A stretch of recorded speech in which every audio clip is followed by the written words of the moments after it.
الحمد لله الحمد لله وكفى وسلام على عباده الذين اصطفى أما بعد فأعوذ بالله من الشيطان الرجيم بسم الله الرحمن الرحيم ألم يعلم بأن الله يرى وقال رسول الله صلى الله عليه وسلم من أحب سنتي فقد أحبني ومن أحبني كان معي في الجنة صدق الله مولانا العظيم وصدق رسوله النبي الكريم ونحن على ذلك لمن الشاهدين والشاكرين والحمد لله رب العالمين সকলে মহব্বতের সঙ্গে নবী মুহাম্মদ রাসূলুল্লাহ সাল্লাল্লাহু আলাইহি সাল্লামের উপর দিল খুলে জবান খুলে একবার দরুদ ইব্রাহিম করে নিন اللهم صل على محمد وعلى آل محمد كما صليت على إبراهيم وعلى آل إبراهيم إنك حميد مجيد اللهم بارك على محمد وعلى آل محمد كما باركت على إبراهيم وعلى آل إبراهيم إنك حميد مجيد আলহামদুলিল্লাহ আল্লাহ তাআলার দরবারে শুকর আদায় করি যে মহান রব আমাদেরকে তার ঘরে আসার এবং বসার সুযোগ করে দিয়েছেন এই জন্য এই রবের দরবারে দিল খুলে শুকর আদায় করি আলহামদুলিল্লাহ আল্লাহ রাব্বুল ইজ্জত ওয়াল জালাল সূরা ইব্রাহিমের মধ্যে বলেন যখন বান্দা আমার শুকরিয়া আদায় করবে তখন আমি রব্বুল আলামিন আমার বান্দার নিয়ামতকে আরো বাড়িয়ে দেব যেহেতু আল্লাহ রব্বুল ইজ্জত ওয়াল জালাল আমাদেরকে দুনিয়াতে পাঠিয়েছেন তার ইবাদতের জন্য মূল উদ্দেশ্য আল্লাহর ইবাদত বন্দী করা কারণ আমাদের পৃথিবীর সর্বপ্রথম মানুষ আমাদের পিতা আমাদের বাবা নবী আদম আলাইহিস সালাম যখন দুনিয়াতে এসেছেন সর্বপ্রথমে তিনি নিজের ঘর বানানোর আগে আল্লাহর ঘর তিনি ইবাদতের ঘর তিনি বানিয়েছেন সর্বপ্রথম আদম আলাইহিস সালাম কাবা ঘর নির্মাণ করেছেন এর পরবর্তীতে আল্লাহ তাআলা বিভিন্ন পয়গম্বরের মাধ্যমে আরো কাজ করেছেন কিন্তু সর্বপ্রথম আদম আলাইহিস সালাম দুনিয়াতে আসার পর ইবাদতের জন্য যে ঘর বানিয়েছেন সেই ঘরের নাম বাইতুল্লাহ কাবা ঘর আর আল্লাহ তাআলা বলে এই ঘরের দিকে যদি কেউ তাকায় থাকে তারপরেও 20টা রহমত নাজিল হইতে থাকে এই ঘর এত দামি এই জন্য যত হাজী সাহেব যায় ঘর তওয়াফ করার জন্য তাদের জীবনের সমস্ত গুনাহ মাফ করে দেওয়া হয় যখন নাকি লাব্বাইক লা শারীকা লাক লাব্বাইক ইন্নাল হামদা ওয়ান নি'মাতা লাকা ওয়াল মুলক লা শারীকা লাক লাব্বাইক যখন নাকি তাকবীর দিতে থাকে তওয়াফ করতে থাকে তখন তাদের জীবনের গুনাহ মাফ করে দেওয়া হয় এবং তাদেরকে 60টা রহমত নাজিল করা হয় তাদেরকে দান করা হয় এই জন্য আল্লাহ তাআলা বলেন ওই ঘরের দিকে যারা অর্থাৎ ওই ঘরকে উদ্দেশ্য করেই তো মসজিদ আমরা নামাজ পড়ি কোন দিকে পশ্চিম দিকে না কিবলামুখী কারণ যারা উত্তরে তারা তো তাহলে কাবার দিকে হয় না অর্থাৎ মূলত আমাদের দেশ অনুযায়ী আমরা পশ্চিমে পড়ছি এই কারণে বলি আমরা পশ্চিমে মূলত শব্দের অর্থ কি কাবা ঘরের দিকে ফিরে আমরা নামাজ আদায় করি এই জন্য বলে যারা এই কাবা ঘরের দিকে ফিরে নামাজ আদায় করে ওই 120টা রহমত নাজিল হয় কাবা ঘরে সবসময় অটোমেটিক নাজিল হইতে থাকে আল্লাহর পক্ষ থেকে ওই 120টা রহমতের 60টা রহমত হাজী সাহেবরা হজ করার কারণে বাইতুল্লাহ তওয়াফ যারা করে এদের সম্মানিত কারণে এদেরকে আল্লাহ তাআলা 60টা রহমত দান করে আর বাকি 60টা যে রহমত এখান থেকে 20টা রহমত যারা ওই দিকে ফিরে নামাজ আদায় করে তাদেরকে আল্লাহ তাআলা দান করে যারা কবরে বসে ওই যে আমরা লাশ রাখি কবরের দিকে কিবলা মুখে লাশ রাখি না সবাই মুখ বলে যাদের কিবলা মুখে আম্মাজান খাদিজাতুল কুবরা রাদিয়াল্লাহু তাআলা আনহা বলেন ইয়া রাসূলুল্লাহ আপনি আমার মুখটা যেন কবরে নামাইয়া কাবার দিকে ফেরায় দিয়েন, কারণ আমার মুখ যদি কাবার দিকে থাকে তাহলে আমি বুঝতে পারবো যে এটা আল্লাহ রসুলের বাহিনী, এরা আল্লাহ রসুলের সৈনিক, নিশ্চয়ই আমার কাবার থেকে আর মুখ কেউ ফেরাইতে পারবে না, এবং কাবা ঘর থেকে যে রহমত আসবে এই রহমত আমার কবরে অটোমেটিক আসতেই তালে থাকবে। আর এই রহমতের কারণে আল্লাহ তাআলা আমি খাদিজাকে মাফ করে দিই। শুধু তাই নয়, এবার আম্মাজান খাদিজাতুল কুবরা বলেন, যখন নাকি বান্দা বান্দিরা যখন মৃত্যুবরণ করে, এই লাশগুলো যখন কবরের মধ্যে রাখা হয় এবং আমরা যখন নামাজের মুসল্লায় দাঁড়ায় যাই, কি বলে মুতাওয়াজ্জিয়ান ইলা জিহাতিল কাবাতিশ শরীফাতি আল্লাহু আকবার। নামাজের নিয়ত না, মুতাওয়াজ্জিয়ান ইলা জিহাতিল কাবাতিশ শরীফাত আল্লাহু আকবার, বলে কাবা ঘরে উদ্দেশ্য করে যখন মুসলমান বান্দা বান্দি যখন নামাজের মুসল্লায় দাঁড়ায় যায়, 20টা রহমত আল্লাহ তাআলা তার বান্দার আমল নামায় দান করে দেয়।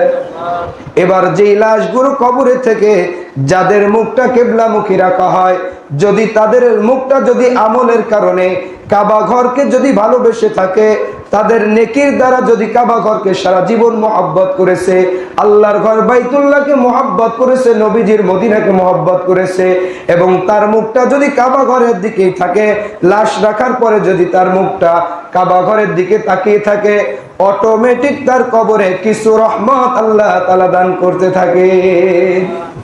কিন্তু যদি কারো কবর যদি এই অবস্থায় থাকে যে কাবা ঘরের দিকে তাকাইতে তাকাইতে তার কবর হাসর কিয়ামত পর্যন্ত চলে গেছে, আল্লাহ নবী বলেন রাউযাতুম মিন রিয়াজিল জান্নাহ, আল্লাহ তাআলা তার বান্দার কবরটাকে জান্নাতের বাগিচা বানায় দেন।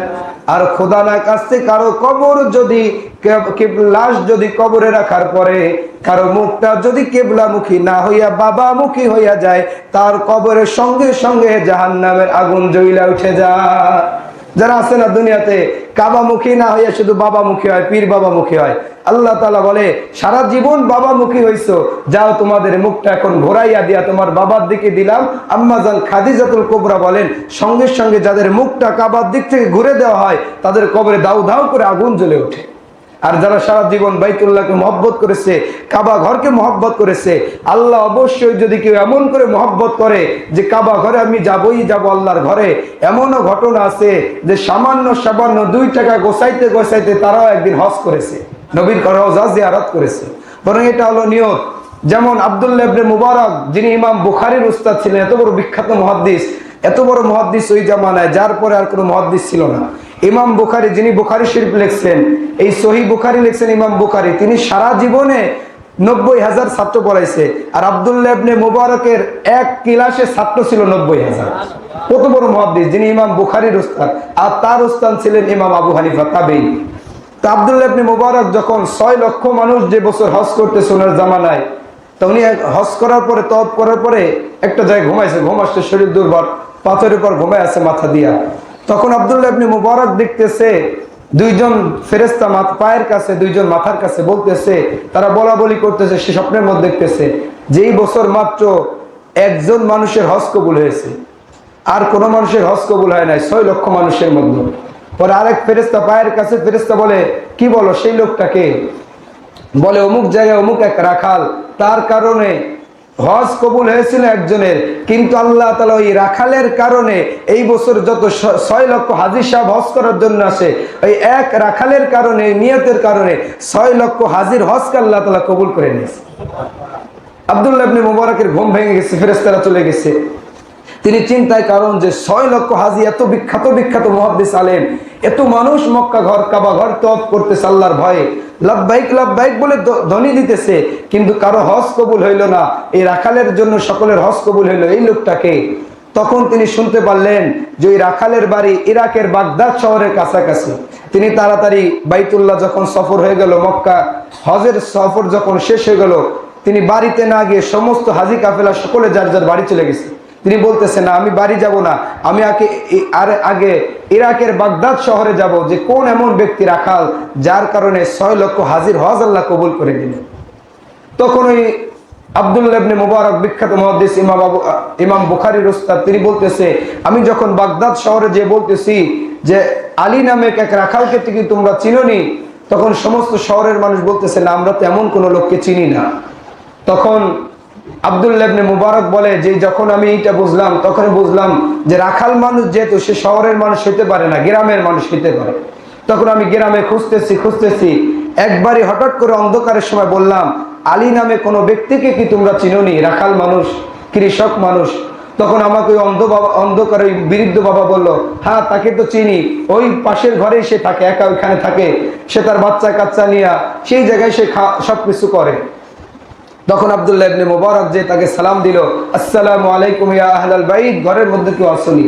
তখন রাখাল বের হয়ে বলল, হ্যাঁ আমি আসি। ওয়ালাইকুম আসসালাম ওয়া রাহমাতুল্লাহ। বলে আপনি কে? বলে আমি একজন সামান্য এক পথিক। বলে তোমার কি এমন জীবনে কাহিনী আছে? তুমি কি হজে যাওয়ার কোনো নিয়ত করছিলা কিনা? বলে আপনি কে, আগে পরিচয় দেন। বলে আমি হলাম ইরাকের বাগদাদ শহরের আব্দুল্লাহ ইবনে মুবারক। তখন কৃষক ডাক দিয়ে বলে, এই জামানার সবচেয়ে বড় আলেম ইমাম বুখারীর ওস্তাদ, যিনি হাজার হাজার লক্ষ লক্ষ হাদিসের হাফেজ মুখস্থ আব্দুল্লাহ ইবনে মুবারক, আপনি আমার বাড়িতে আসছেন, এইটাতে আমি ধন্য হয়ে যাই। বলে না, তুমি এমন কি আমল করছো যেই আমলের কাছে আমি আব্দুল্লাহ ইবনে মুবারকও ফেল করে গেছি। তোমার জীবনে এমন কি আমল আছে? বলে হুজুর, সারা জীবন শুধু বাইতুল্লাহর নাম বা কাবা ঘরের নাম শুনে আসছি, কিন্তু যাইতে পারি না মদিনায়। এই জন্য এবার নিয়ত করছিলাম যে হজে যাব। কিছু টাকা পয়সা জোগাইতে অনেক কষ্ট করে কিছু টাকা জোগাইছি। হজের ফ্লাইট, ভিসা মিশা সবকিছু কমপ্লিট। কিন্তু যেদিন হজে যাব তার আগের দিন আমার স্ত্রী গর্ভ সন্তানা ছিল, আমার স্ত্রী গর্ভ সন্তানা, তিনি তখন বলতেছে, গর্ভবতী মহিলা, যে তুমি তো হজে যাবা, কিন্তু আমার মনে চাইতেছে আমি একটু গরুর মাংস খাবো। আমার স্ত্রীর আবদার পূরণ করতে গেলে এদিকে আমার কাছে টাকা থাকে না, যেই কয় টাকা আছে সমান সমান এটা হজের জন্য রেখেছি, টাকা ভাঙ্গা যাবে না। কিন্তু স্ত্রীর গর্ভবতী, চিন্তা করলাম যে যায় রাতের গভীরে কোথায় পাওয়া যায় মাংস। তখন ওই আমার স্ত্রীকে খুশি করার জন্য আমি বাইরে গেলাম রাতের বেলায়, যে দেখতেছি কোথাও পাওয়া যায় না, বাজারে দোকান বন্ধ। আবার সকালবেলায় আমার হজের ফ্লাইট, যা করা লাগবে রাতের মধ্যে করা লাগবে। আমি তাড়াতাড়ি দেখতেছি এক বাড়ি থেকে আমার প্রতিবেশীর ঘর থেকে মাংস রান্না করার ঘেরান আসতেছে। আমি যে সালাম দিলাম, বললাম যে আমার স্ত্রী সন্তান গর্ভবা, তুমি কি একটু মাংস আমাকে দিবানি? আমি তো আগামীকাল হজে চলে যাব, আমার স্ত্রী খাইতে চেয়েছে। বলে হ্যাঁ তোমাকে দিতে তো চাই, কিন্তু দেওয়া এই গোস্তটা খাওয়া তোমার জন্য হারাম। বলে কি কারণে? বলে আমিও তোমার মতো একজন গরিব, আমার সন্তানরা আমার কাছে মাংস খাওয়ার জন্য আবদার করেছে, কিন্তু আমি তাদের আবদার পূরণ করব কি করে? সারাদিন ডাস্টবিনের ময়লা ফেলাই কাজ করি, যখন নাকি আবদার করতে হবে সন্তানের এই পূরণ করার জন্য আমি একটা গাধাকে জবাই করে রাতের বেলায় আমার সন্তানদেরকে আমি গরুর মাংস বলে খাওয়াইতেছি রান্না করে। আপনি তো জানেন যে আপনি আল্লাহর ওলি মানুষ, রাখাল হলেও আপনি সবকিছু জানেন যে গাধার গোস্ত খাওয়া মুসলমানদের জন্য হারাম, আল্লাহ তাআলা নিষেধ করছে। তখন আব্দুল্লাহ ইবনে মুবারক, ওই কৃষক লোক ডাক দিয়ে বলে, তুমি তোমার সন্তানকে গাধার গোস্ত খায় না, হারাম খাও না, দাঁড়াও আমাকে সময় দাও, বাড়িতে যাইতে দাও। তিনি তার ওই হজের যে জমানো টাকা, সকালে ফেলায় এই টাকা দিয়ে তাড়াতাড়ি বাজারে গিয়ে গোস্ত কিনে ওই গরিব মানুষকে দিলেন এবং বললেন, যাও এই গরিব এই টাকা দিয়া তুমি মাংস কিনে তোমার ছেলেদেরকে হালাল খাবার খাওয়াও এবং আমাকেও রান্না করে দিও, আমার স্ত্রীকে যেন খাওয়াইতে পারে। তখন বলতেছে, আমি ওই লোককে দিলাম, তারাও খুশি হইলো, আমিও করলাম, কিন্তু যে হজের টাকা দিয়ে আমি গোস্ত কিনলাম, আমার হজের টাকা তো কমে গেছে। পরবর্তীতে আমি আর হজে যাইতে পারি নাই। মান সম্মান লুকানোর কারণে আমি রাতের বেলা এক জায়গায় পলায়া থাকলাম, হাজী সাহেবরা আসবে ডাকার জন্য, কিন্তু আমার কাছে তো টাকা নাই। তখন আমি 2 দিন এইভাবে কাটায়া থাকলাম এবং আল্লাহর কাছে শুধু দোয়া করতে থাকলাম। আব্দুল্লাহ ইবনে মুবারক ডাক দিয়ে বলে, তুমি যে হজের টাকা দিয়া যেই মালিককে পাওয়ার জন্য কাবা ঘরে যাবা, এই টাকা দিয়ে যে একজন মানুষকে, প্রতিবেশীকে তুমি রক্ষা করেছো, তাদের ইমানকে বাঁচিয়েছো, হালাল খাবার রুজির ব্যবস্থা করে দিয়েছো, আল্লাহ তোমার প্রতি এত সন্তুষ্টি অর্জন হয়েছে যে তোমার কারণে এই বছর 6 লক্ষ হাজির হজ আল্লাহ তাআলা কবুল করে নিয়েছে। তাহলে আল্লাহ তাআলা অনেক মানুষ করে যে শুধু কাবা ঘরে গেলেই বুঝি আল্লাহ পাওয়া যায়। আল্লাহ নবী সাল্লাল্লাহু আলাইহি ওয়াসাল্লাম ডাক দিয়ে বলে, আমার উম্মতেরা, শুধু কাবা ঘরে গেলেই মালিককে পাওয়া যায় না, বরং বাড়ির পাশে একজন ইহুদি যদি একজন হিন্দু বৌদ্ধ যদি ক্ষুধার্ত অবস্থায় থাকে, তাকে তার মুখে খাবার উঠায় দিল, আমার আল্লাহ তার প্রতি সন্তুষ্ট হইয়া যায়।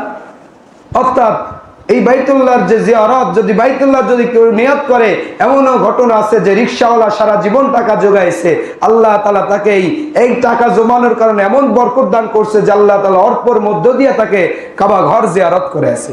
কিন্তু আজকে অনেক ধনী দেখা যায়, গাড়ি বাড়ি বিল্ডিং এর অভাব নাই, কিন্তু কাবা ঘর মদিনার কোনো মহব্বত দিলের মধ্যে নাই, ঘর বাড়ির অভাব নাই, কিন্তু আজ পর্যন্ত তারা জীবনে কাবা ঘর তওয়াফ করতে পারলো না। আল্লাহ নবী সাল্লাল্লাহু আলাইহি সাল্লাম বলে, যাদের সামর্থ্য হইল কিন্তু বাইতুল্লাহ তওয়াফ করতে পারলো না, নবী রওজায় সালাম দিতে পারলো না, এদের এই টাকা থাকার কোনো মানে হইল না। বরং টাকা থাকার সঙ্গে সঙ্গে তোমরা হজের জন্য নিয়ত করো যে আমার জীবনে কি আছে, আমি নবীজি রওজা জিয়ারত করব, আমার নবীর রওজা আমি সালাম দিব, বাইতুল্লাহ কালো গিলাফ ধরে লাব্বাইক লাব্বাইক বলবো, যে লাব্বাইকের কারণে আমার জীবনের গুনাহ আল্লাহ তাআলা মাফ করে দেবে। কারণ আম্মাজান খাদিজাতুল কুবরা রাদিয়াল্লাহু তাআলা মৃত্যুর আগে ডাক দিয়ে বলে, ওগো সরকার, ওগো নবী, ওগো আমার স্বামী, আমি খাদিজাতুল কুবরা জীবনে কোনো আমল করতে পারি নাই। খাদিজা এমন একজন মহিলা যেই নারীকে আল্লাহ তাআলা দুনিয়াতে সালাম দিয়েছেন। শুধু খাদিজা এমন একজন মহিলা নয় যাকে আমার আল্লাহ রাব্বুল আলামিন তো সালাম দিয়েছেন। আল্লাহ নবী সাল্লাল্লাহু আলাইহি সাল্লাম ডাক দিয়ে বলে, পৃথিবীর মধ্যে 4 জন মহিলা বিখ্যাত, এর মধ্যে একজনের নাম হলো খাদিজাতুল কুবরা রাদিয়াল্লাহু তাআলা আনহা। বলে এমন 4 জন মহিলা যাদের মধ্যে দামি জান্নাতি মহিলা, এদের মধ্যে একজনের নাম হলো খাদিজাতুল কুবরা। বলে যাকে আল্লাহ তাআলা সালাম দিয়েছে, শুধু তাই নয়, যাকে আল্লাহ তাআলা দুনিয়াতে বসে জান্নাতের সার্টিফিকেট দিয়ে দিয়েছে। এই খাদিজা বলতেছে, ওগো সর্দার, ওগো আমার স্বামী, আমি তো কোনো আমল করতে পারি না, আপনার কাছে এতটুকু দাবি যে আপনার গায়ের জুব্বা পরাইয়া আমাকে কবরে রাইখে আসেন। বলে কি কারণে জুব্বা পরাইলো?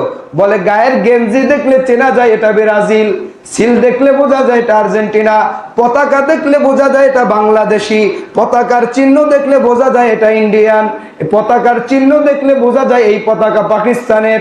বলে পতাকা দেখলে যদি চেনা যায় বাংলাদেশি পাকিস্তানি, নবীর সুন্নতি লিবাস দেখলেও বোঝা যায় এটা নবীর উম্মত। তখন খাদিজা রাদিয়াল্লাহু তাআলা বলে যে আপনার সিল, যদি সিলের কারণে সামান্য সিলের কারণে যদি চেনা যায় এটা নৌকা, সিলের কারণে যদি চেনা যায় এটা ধানের শীষ, সিলের কারণে যদি চেনা যায় এটা হাত পাকা, অর্থাৎ একটা সিলের কারণে যার যার জার্সি আলাদা, দল আলাদা, ঠিক তেমনি ভাবে ইহুদি খ্রিস্টান এবং নবীর উম্মতের মধ্যে পার্থক্য এতটুকু, রসুলের জার্সি, রসুলের সুন্নতি জিনিস দেখলেই বোঝা যায় এটা রসুলের উম্মত। তখন আম্মাজান খাদিজা বলে, এবং কবরে রাখার পর আমার মুখটা আপনি কেবলামুখী, আমার মুখটা আপনি নিজে হাত দিয়া বরকতি হাতে আমার মুখটা কেবলার দিকে ঘোরায় রাখবেন। বলে কি কারণে? তখন আম্মাজান খাদিজাতুল কুবরা রাদিয়াল্লাহু তাআলা বলেন, ইয়া রাসূলুল্লাহ, যখন নাকি আপনি আমার মুখটা কাবার দিকে ঘোরায় রাখবেন, আমি মনে করি আমার মুখ আর কাবার থেকে ঘুরবে না এবং আমার কবর হয়ে যাবে জান্নাতি কবর। কারণ আম্মাজান খাদিজাতুল কুবরা রাদিয়াল্লাহু তাআলা আনহা বলেন, যখন নাকি বান্দার কবরে যখন লাশটা কেবলামুখী করে রাখা হয়, যদি কেবলামুখী হয়ে তার মুখটা থেকে যায়, আল কবরু রাউযাতুম মিন রিয়াজিল জান্নাহ, তখন বান্দার কবরটা জান্নাতের বাগান হইয়া যায়। আর যদি কারো মুখটা যদি কবর থেকে ঘুরে যায়, লাশটা যদি কবর থেকে কিবলা মুখ থেকে ঘুরে যায়, তখন তার কবরটা জাহান্নামের কুয়া হয়ে যায়, জাহান্নামের গর্ত হয়ে যায়, জাহান্নামের আগুন দিয়া ভরে যায়। এই জন্য আম্মাজান খাদিজাতুল কুবরা বলে, সারা জীবন তোমরা দোয়া করো যেন মরার আগে একবার হলেও বাইতুল্লাহ জিয়ারত করতে পারি, নবীর রওজায় যাইতে পারি। যারা গিয়েছো তারা আরো দোয়া করো যেন আরো রসুলের দেশে যাইতে পারি। কারণ আল্লাহ রসুল দোয়া শিখিয়ে দিয়েছেন, আল্লাহুম্মা রযুকনি শাহাদাতান ফি সাবিলিকা ওয়াজআল মাউতি বিবালাদি রাসূলিক। দোয়া করো যেন রসুলের কবরের পাশে যেন তোমরা ঘুমাইতে পারো। বলে আমার রসুলের এত পাওয়ার মর্যাদা, রসুলের কবরের পাশে যদি কারো কবর থাকে, তাদের কবর আল্লাহ তাআলা তার রসুলের কারণে জান্নাতি কবর বানায় দেয়। আমার রসুলের সম্মানিত কারণে, রসুলের কারণে তার কবর আল্লাহ তাআলা আযাব দেয় না। কারণ কি, দুনিয়ায় যার প্রতি যার মহব্বত, তার প্রতি তার ভালোবাসা থাকে, তার প্রতি তার ভালোবাসা জমে।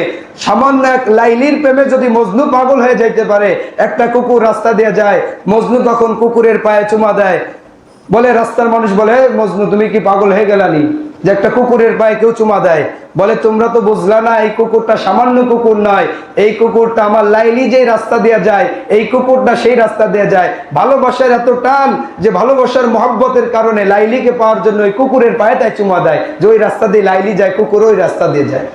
ঠিক তেমনি ভাবে আল্লাহ তাআলা বলে, যদি সামান্য ভালোবাসার কারণে কুকুরের পায়ে যদি মজনু চুমা দিতে পারে, আমার প্রেমেওয়ালা যারা, আমাকে ভালোবাসে যারা, তারাও ঠিক তেমনি ভাবে আমার রসুলের প্রতি, আমার রসুলের সুন্নাতকে মহব্বত করে, আমার দিলকে, নিজের দিলকে জিন্দা করার জন্য আল্লাহর জিকির করে তাদের দিলকেও তারা আল্লাহর জন্য তৈরি করতে পারে।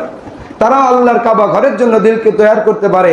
যখন নাকি বান্দা কবরে বসে আল্লাহর জন্য দোয়া করবে, সারা জীবন কোরআনকে মহব্বত করছে, হাদিসকে মহব্বত করছে, রসুলকে মহব্বত করছে, রসুলের সুন্নাতের বাইরে যায় নাই। আল্লাহ নবী সাল্লাল্লাহু আলাইহি সাল্লাম বলে, যখন নেকি কইরা দুনিয়ায় সামান্য মহব্বত যার প্রতি যার থাকে, তার সাথে আল্লাহ রসুল বলে আল মারউ মা মান হাব্বা, যার সাথে যার মহব্বত তার সঙ্গেই তার কিয়ামত। এখন মহব্বত কেমন? নিজে যদি কোনো জিনিস বানানো হয়, ওই জিনিসের প্রতি কলম অনেক মহব্বত থাকে না? আমি যদি নিজে হাতে একটা জিনিস তৈরি করি, শাকসবজি যা বানাই, যদি কেউ একটা পাড়া দেয় নষ্ট করে, আমার কলম খুব কষ্ট লাগে যে গাছের চারাটা গাছটা আমি লাগাইছি, একটা আম কেউ পারিস না, গাছটা কেউ কাটিস না, খুব মহব্বত করে লাগাইছি। খাওয়াটা বড় কথা না, মহব্বত একটা। ঠিক তেমনি ভাবে এক জামাইতি রিক্সা চালায় মুসরি সারা জীবন, রিক্সা চালায় গরিব মানুষ, জুতা সেলাই করতে এত পরিমাণ সেলাই করছে যে পোল্ট্রি এখন উল্টা জুতা হয়ে গেছে, মানে যাদের সেলাই করছে সেই সেলাই এখন উল্টা আরো জুতা হয়ে গেছে। তখন এই মানুষজন এই সিরা জুতা, তাও আবার শালের চাদর দিয়ে, দামি চাদর দিয়ে ওই জুতা মোছে। আর মানুষজন কয় কি রে, তুই কি পাগল হয়েছিস নি যে শালের চাদর দিয়ে, এত দামি চাদর, 10,000 টাকার চাদর দিয়ে, 13,000 টাকার চাদর দিয়া ওই পচা স্যান্ডেল তুই মুছতেছিস সিরা জুতা? বুঝবা না, এই স্যান্ডেল হলো নিজের টাকাতে কিনছি, আর এই শালের চাদর হলো শ্বশুরি দিছে আমার। শ্বশুরি দিছে এত দামের চাদর, এই জন্য কি স্যান্ডেল মুসবি? ওইটা তো নিজের টাকাতে কিনি নেই, শ্বশুরি দিছে, এই জন্য কত মায়া টায়া নাই। ওই 10,000 টাকার চাদর দিয়ে আমি 200 টাকা সেরা স্যান্ডেল মুছতেছি। ঠিক তেমনি ভাবে আল্লাহ তাআলা বলে, যারা আমার প্রতি মহব্বত, সামান্য যদি রং ঢং চেহারা আমি দেখি না, সিবগত আল্লাহ ওমান আহসানু মিনাল্লাহি সিবগা, যারা আমার রঙে রঙিল হয়ে যায়, তাদেরকে আমি আল্লাহ তাআলা রঙিল বানায় দিই। বলে কি কারণে? যখন রাসূলের মহব্বত নিয়ে বান্দা কবরে যাইবে, তখন আল্লাহ নবী সাল্লাল্লাহু আলাইহি সাল্লাম বলে, যখন ওমান হাযা রাজুলুল্লাযী বুইসা ফীকুম, বলবে তোমার রাসূলকে। আল্লাহ রাসূল এক সাহাবী বলতেছে যে মার রব্বুকা, তোমার রবকে? সে বলতেছে রব্বি আল্লাহ, আমার রব আল্লাহ। মান দীনুকা, তোমার দিন কি? দিয়ানি আল ইসলাম, আমার দিন ইসলাম। বলে তোমার রাসূলকে? ওমান হাযা রাজুলুল্লাযী বুইসা ফীকুম, রাসূলের চেহারা আনা হবে, দেখানো হবে এই ব্যক্তিকে। তখন সাহাবী, আনসারী সাহাবী ডাক দিয়ে বলে, হে ফেরেশতারা, রবের কথা পরিচয় জিজ্ঞাসা করেছো, রবের পরিচয় দিয়েছি। দিনের পরিচয় চেয়েছো, দিনের পরিচয় দিয়েছি। এইবার যেই লোকের চেহারাটা আমার সামনে এনেছো, আমি এই লোকের পরিচয় পরে দিব। বেশ করে তোমাদের পরিচয় তোমরা পরে নাও, তোমাদের দলিল তোমরা পরে নাও। আমার বন্ধুর চেহারাটা আমাকে একটু মন ভরিয়া দেখিতে দাও। ওমান হাযার রাজুলুল্লাযী বুইসা ফীকুম, আমার বন্ধুর সুন্নাত আমি জীবনে মেনে আসছি। রাসূলকে পাই না, রাসূলের সুন্নাত আদর্শ মানছি। আমার রাসূলকে আমি জীবনে দেখি নাই, আমার রাসূলকে আমি সারা জীবন মহব্বত করছি। এখন কবরে বসে আমার রাসূলের চেহারাটা একটু মন ভরিয়া দেখিতে দাও। বলে আমার বান্দা আমার রাসূলকে চিনছে, আমার রাসূলকে চিনার কারণে কবরের সওয়াল জবাব ঠিক মতো আদায় করছে। বলে দুনিয়াতে যদি আমি মারা যাই, যদি আমি নেককার হয়ে থাকি, দুনিয়ার সমস্ত মানুষ যদি জুতার মালা বানাইয়া আমার কবরের উপর রেখে আসে, আর মালিক যদি আমার প্রতি সন্তুষ্ট হয়ে যায়, আমার মতো মানুষের যদি কবরে সারা জীবনের মানুষ, দুনিয়ার মানুষ জুতার মালা রেখে আসে, আর আল্লাহ যদি আমাকে মাফ করে দেয়, আমাকে জান্নাত থেকে ঠেকাবার মতো ক্ষমতা আর কারো হাতে নাই। বলে আমার মালিক যদি আমাকে মাফ করে দেয়, ক্ষমা করে দেয়, জান্নাতে বলে ঘোষণা করে দেয়, তোমরা দুনিয়ার মানুষ যদি কবরের উপর জুতার মালাও রেখে দাও, তবুও আমার কিছু যায় আসে না। আর আমি যদি জাহান্নামী হয়ে যাই, তোমরা সকলে ফুলের তোড়া দিলেও আমার কবরে আমার আর কোনো উপায় হবে না। এই জন্য আল্লাহ বলে আফরিশুহু মিনাল জান্নাহ, আমার রাসূলের চেহারা দেখে যখন নিজের মহব্বত পয়দা করছে, দিলকে ভালোবাসছে, আমার বান্দা যখন আমার মহব্বত করছে, আফরিশুহু মিনাল জান্নাহ, যাও যাও ফেরেশতারা যাও, আমার বান্দার কবরটাকে তোমরা জান্নাতের বাগান বানায় দাও। ওয়ালবিসুহু মিনাল জান্নাহ, আমার বান্দার কবরে তোমরা জান্নাতের পোশাক পরায় দাও।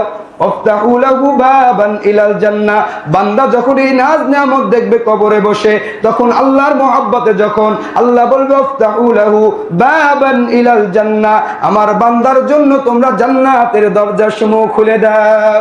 তখন বান্দার জন্য জান্নাতের দরজাসমূহ খুলে দেওয়া হবে, যে আমার বান্দা সারা জীবন মসজিদ মাদ্রাসা সবকিছুকে মহব্বত করছে, শুধু তো আমাকে আর জান্নাতকে পাওয়ার জন্য।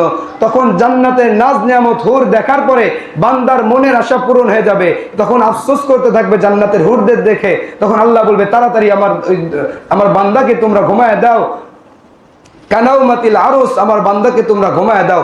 তখন বান্দা ঘুমায় যাবে। বলে এক ঘুমের মাধ্যমে কিয়ামত পর্যন্ত বান্দা ঘুমায় থাকবে, তবুও বুঝতে পারবে না সে যে কবরের মধ্যে ঘুমায় আছে। আর যদি গুনাহগার হয়ে থাকে আফরিশুহু মিনান নার, সঙ্গে সঙ্গে আল্লাহ তাআলা বলবেন যে আমার বান্দার কবরে তোমরা জাহান্নামের আগুন, জাহান্নামের বিছানা বিছায় দাও। ওয়াল বিসুহু মিনান নার, জাহান্নামের আগুনের বিছানা বিছায় দাও। ওফতাহু লাহু বাবান ইলান নার, আমার বান্দার কবরের সোজা তোমরা একটা জাহান্নামের দরজা খুলে দাও। তখন আল্লাহ তাআলা বলবে, সারা জীবন জাহান্নামীরা যখন আযাব সহ্য করবে, ইন্না জাহান্নামা কানাত মিরসাদা, জাহান্নাম তাদের অপেক্ষায় থাকবে। তখন তারা আফসোস করবে, হারে আল্লাহ আমাদের সঙ্গে একবার দেখা দেন। আল্লাহ তখন রাগান্বিত হয়ে বলবে, মালিক ফেরেশতা দরজা খুলে দাও জাহান্নামের। যখন দরজা খুলে দেওয়া হবে, আল্লাহ তাদের প্রতি রাগান্বিত হয়ে বলবে, সারা জীবন দুনিয়াতে আমি কত কিছু দিলাম, শুধু আমার ইবাদত করতা, তাও করো না, এখন তোমরা শত শত বছর এই জাহান্নামের মধ্যে পড়ে থাকো। আর যদি জান্নাতি হয়, তাদের নাজ নিয়ামতের কোনো অভাব নাই, রসুলের মহব্বত, আল্লাহর মহব্বত, সকলে একসঙ্গে জান্নাতে থাকবে। এই জন্য আল্লাহ রসুল সাল্লাল্লাহু আলাইহি সাল্লাম বলে, তোমরা যারা মৃত্যুবরণ করে যায়, তোমাদের পিতা মাতা, ভাই বোন, ছেলে সন্তান, তোমরা তো শুধু হুড়োহুড়ি ঢোল বাজনা বিভিন্ন আয়েশ আরামের মধ্য দিয়ে ব্যস্ত থাকো, কিন্তু আল্লাহ রসুল সাল্লাল্লাহু আলাইহি সাল্লাম বলে, যখন একটা বাড়ি মানুষ মারা যায়, কম পক্ষে 3 মাস ওই স্ত্রীর জন্য সময় দাও, যাতে সে তার স্বামীর জন্য শোক তপ করতে পারে, যাতে দোয়াজগার করতে পারে। কিন্তু আজকে তো আমাদের জামানা দেখা যায়, মানুষ মরতে দেরি, জানাজার নামাজে দাঁড়ায়, খাওয়ানোর তারিখ হবে, খাওয়ানোর তারিখ না দিলে বাঙালিরা রাগ হয়, কিন্তু আপনি খাওয়াবেন আপনার ভাবে, কোনো অসুবিধা নাই। আল্লাহ রসুল এক সাহাবী ডাক দিল, ইয়া রাসূলুল্লাহ, আমাকে একটা আমল দেন, এমন আমল যাতে আমি আল্লাহর জান্নাতে যাইতে পারি। আল্লাহ রসুল তো ছিলেন রোহানি ডাক্তার, যেই সাহাবীর যেটা দরকার ছিল সেই সাহাবীকে সেই আমল দিতেন। রসুল সাল্লাল্লাহু আলাইহি সাল্লাম বলে, তুমি মানুষকে বেশি বেশি খাবার খাও, এবং মুসলমান পরস্পর একে অপরকে বেশি বেশি সালাম প্রদান করে দাও। যখন এই জিনিসগুলো তুমি করবা, তোমার মধ্যে এক বান্দার মধ্যে আর এক বান্দার মধ্যে আল্লাহ তাআলা ভালোবাসা পয়দা করে দিবেন। বলে মানুষ যখন মরে যায়, তাদের জন্য খাওয়া কোনো অসুবিধা নাই, দিন তারিখ দরকার কি, তুমি একজন গরিব মানুষ যারা হকদার, তাদেরকে খাবার খাও, তোমার কাজে আসবে, পিতামাতার কাজে আসবে। কিন্তু আজকে দেখা যায় আমরা আয়োজন করি ঠিক আছে, কিন্তু আমাদের এই খাবারের হকদার কারা? এতিম গরিব মিসকিন যারা অসহায়, তারাই তো। কিন্তু আল্লাহ রাসূল সেটা বলে, কিন্তু আমাদের জামান আমরা এই খাবার খাই, কিন্তু খাবার খাইতে আসে কারা? প্রাইভেট কার, R15 মোটরসাইকেল নিয়ে আসে, যারা জীবনে এই খাবার খায় নাই। এই এতিমরা আসে মোটরসাইকেল, প্রাইভেট কার, গাড়ি নিয়ে। কিন্তু আল্লাহ রাসূল বলে, না, যারা এই খাবারের হকদার তাদেরকে এই খাবারগুলো খাওয়াও। এই খাওয়ানোর উসিলায়, এই উসিলা আবতাগু ইলাইহিল ওয়াসিলা, এই উসিলায় তোমার পিতা মাতার কবর আযাব আল্লাহ মাফ করে দিতে পারে। এবং আরেকটা আমল, যেটা কবরের সামনে গিয়ে তোমরা রওজার সামনে যাবা। আল্লাহ রাসূল বলে, আমি প্রথমে নিষেধ করতাম যে কবরের কাছে যাইবা না, কিন্তু আমি রাসূলই বলতেছি আমার সাহাবীরা কবরের কাছে যাও, পিতা মাতার কবরের কাছে দোয়া করো। বলে, ইয়া রাসূলুল্লাহ, কবরের কাছে গেলে কি হবে? মৃত মানুষ কি কোনো কিছু শুনতে পায়নি? তখন আল্লাহ রাসূল ডাক দিয়ে বলে, আমার সাহাবীরা, যখন বান্দা কবরের কাছে যায়, বান্দা যা বলে তাও কবরবাসীরা শোনে, আর কবরবাসীরা যা বলে তা বান্দা শুনতে পারে না। যখন নাকি বান্দা বলে, আল্লাহ তাআলা আমার পিতা মাতার কবর আযাব মাফ করে দেন, দোয়া করে, তখন আল্লাহ তাআলা তার দোয়ার কারণে এই কবরবাসীদের কবর আযাব আল্লাহ মাফ করে দেয়। আল্লাহ রাসূল সাল্লাল্লাহু আলাইহি ওয়াসাল্লাম হাদিসের মধ্যে বলে যে, আমার বান্দা বান্দি যখন উম্মতেরা যখন কবরবাসীদের কবরে যাইয়া কবর জিয়ারত করে, কবর স্থানের সামনে গিয়া যখন মা বাবার কবরের কাছে সন্তান দাঁড়ায়, আহারে আমি হয়তো এই কবরে যাব, আমি হয়তো এই কবরের বাসী, আমার মা আমার মতো ছিল, আমার বাবা আমার মতো ছিল, আমার মতো চোখ ছিল, হাত ছিল, কিছুই নাই, কি কারণে তারা কবরে গেল, আমি একদিন চলে যাব। এই ভয় নিয়ে যখন আসসালামু আলাইকুম ইয়া আহলাল কুবুর ইয়াগফিরুল্লাহু লানা ওয়া লাকুম ওয়া আনতুম সালাফুনা ওয়া নাহনু বিল আস, এই দোয়াটা পড়ে যখন বান্দা বান্দি কবরস্থানে যাবে এবং নিজের পিতা মাতার কবর সামনে রেখে 3 বার কুল হুয়াল্লাহু সূরা, অর্থাৎ 3 বার সূরা ইখলাস পড়বে। আল্লাহ নবী সাল্লাল্লাহু আলাইহি সাল্লাম বলে, কোন সন্তান যখন মা বাবার কবরের কাছে গিয়া 3 বার সূরা ইখলাস পড়ে, কমপক্ষে 40 দিন পর্যন্ত ওই পিতা মাতার কবর আযাব আল্লাহ তাআলা মাফ করে দেন। তখন ওমর রাদিয়াল্লাহু তাআলা বলে, ইয়া রাসূলুল্লাহ, কবরের কাছে যাবো, তাই মৃত মানুষ কিরা শুনতে পাইনি কিছু? তখন আল্লাহ রাসূল ডাক দিয়ে বলে, ওমর, আমরা বলি তারা শুনতে পায়, কিন্তু তারা বলে আমরা শুনতে পারি না। তুমি যখন পিতা মাতার জন্য সন্তান যখন দোয়া করবে, পিতা মাতা বলে, আমার সন্তান দাড়ি পেকে গেল, বুড়োগুলো পেকে গেল, আমি মা বাবাকে ভুলে নাই, আমি মা বাবা কবর থেকে দোয়া করি, আল্লাহ তুমি আমার সন্তানকে দ্বীনের জন্য কবুল করে নাও। এবং ওই পিতা মাতার দোয়া আল্লাহ তাআলা কবুল করে নিয়ে ওই সন্তানকে আল্লাহ তাআলা দ্বীনের জন্য কবুল করে নেন। এই জন্য পিতা মাতা আত্মীয় স্বজনদের জন্য বেশি বেশি দোয়া করা এবং সর্বাবস্থায় চেষ্টা করা যে সারা জীবন স্ত্রী সন্তান গাড়ি বাড়ি জমানোর জন্য কত টাকা ব্যাংকে থুই, কিন্তু আজকে আমার হায়াত শেষের দিকে এত জমি জমা কাদের জন্য রাখবো? আজ পর্যন্ত আমি বাইতুল্লাহ যাইতে পারলাম না, কাবা ঘর জিয়ারত করতে পারলাম না, বিল্ডিং গাড়ি বাড়ি সব আছে, আমি চলেই যাব আমার সময়। আনা বাইতুদ্দুদ, কবর পোকামাকড়ের ঘর, কবরে যাইতে হবে। এই জন্য নিয়ত করেন যে কিছু টাকা আলাদা রাখি, আলাদা জমা রাখি, যেই টাকা দিয়ে আমি মরার আগে আমার স্ত্রীকে নিয়ে একবার হলো বাইতুল্লাহ জিয়ারত করব, লাব্বাইক বলবো, আমার জীবনের গুনাহ মাফ করাইবো, আমার রসুলের কবর আমি জিয়ারত করব। এই নিয়ত সকলে করেন। যারা গিয়েছে হজ করার জন্য দোয়া করি, আল্লাহ তাআলা সকলকে সুস্থতার সাথে নেক হায়াত বাড়ায় দিক এবং সকলকে আল্লাহ তাআলা কবুল হজ করার তৌফিক দান করুক। আমরা যারা যাইতে পারিনি দোয়া করা এবং চেষ্টা করা যে মরার আগে একবার হলেও যেন বাইতুল্লাহ জিয়ারত করতে পারি, নবীর রওজা জিয়ারত করতে পারি। আল্লাহ তাআলা আমাদেরকে তো কবুল আর মঞ্জুর করে নেন এবং আল্লাহ তাআলা আমার জীবনের গুনাহ মাফ করে দেন।